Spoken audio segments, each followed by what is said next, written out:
How not to get funding for your business startup. That sounds a bit depressing, doesn't it? Let me explain. I recently watched a few episodes of The Dragon's Den and the Shark Tank. I'm going to give you a short summary of the main reasons that the investments were not received by participants on these shows. I must also add that when people seeking loans from banks to start businesses, many of the reasons for their applications being rejected are almost the same as the dragons and sharks had in mind when they did not want to invest. Participants could not talk to their numbers. When asked to explain how they had arrived at a certain number, there was much dithering. The dragons and sharks took this as a warning signal. So would a bank manager. The participants had gaps in their plans pointed out to them. Again, more dithering. Again, a struggle to explain themselves. In addition, participants had costs pointed out to them that they had not even considered. Remember that while your average bank manager may not be a millionaire business owner, they've probably been exposed to more people seeking funding than the investors on the show. Many people had developed prototypes of their products and had made no actual sales. The worst in this regard were the investors. Investors do not invest in hypothetical plans. Neither do banks lend money to them. The participants in these two shows also had inflated ideas of the value of their businesses. Some wanted large amounts for a 10 to 20% stake in their businesses. Now, while the desire to own most of one's business or a controlling share is understandable, this question needs to be answered. Would you rather have 100% of nothing or 40% of something? The investors in these shows, who are obviously not stupid people, neither are bank managers, had difficulty in understanding exactly what business the participants were trying to get into. What business are you getting into?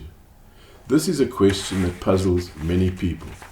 After all, a company brews beer and grows thousands of trees. So they're in the brewing business or the forestry business, aren't they? Not necessarily. The reason you need to be able to answer this question is to enable you to know which part of your business to focus on in terms of measuring and managing performance. South African breweries may brew beer, but the most important part of the business revolves around packaging and distribution.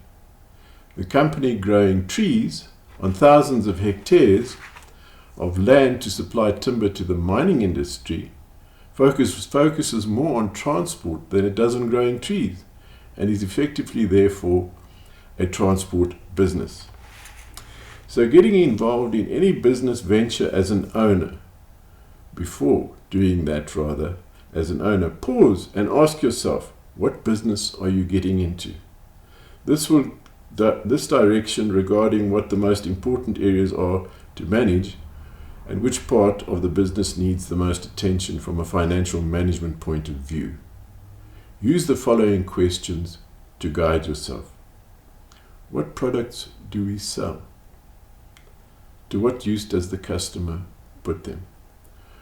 What is the most challenging part of your business? Is it making the product, selling the product, or delivering it to the customer? Identify your core business. How do you do this? Well, one way of doing this is to consider your operations and ask yourself which part of your operations can be safely subcontracted to other businesses. Any part of your business that you can safely subcontract out is not the business you're in. The main business you're in is sometimes referred to as your core business. Your core business is probably the most challenging part of your business and the one which will require the most attention from you. Investors and lenders will try to gauge if you are capable of managing these core businesses. The dragons also struggled to establish what unique competitive advantage the competitors had. Most did not understand what the term meant. It's also important to consider what industry you're entering. You need to enter the right type of industry when starting a business. Now here's a hint. Google for Michael Porter, 5 forces, and read any accompanying articles. You'll get over 18 million hits when you Google for the 5 forces. And then think about whether the industry you're getting into is the right one for you. Another thing to remember is that the business plan is prepared for you. And of course, you must give the most input into that plan, because you're going to have to implement it and live with it. All economies need people who start businesses. They create jobs. And that's so vital in so many countries these days.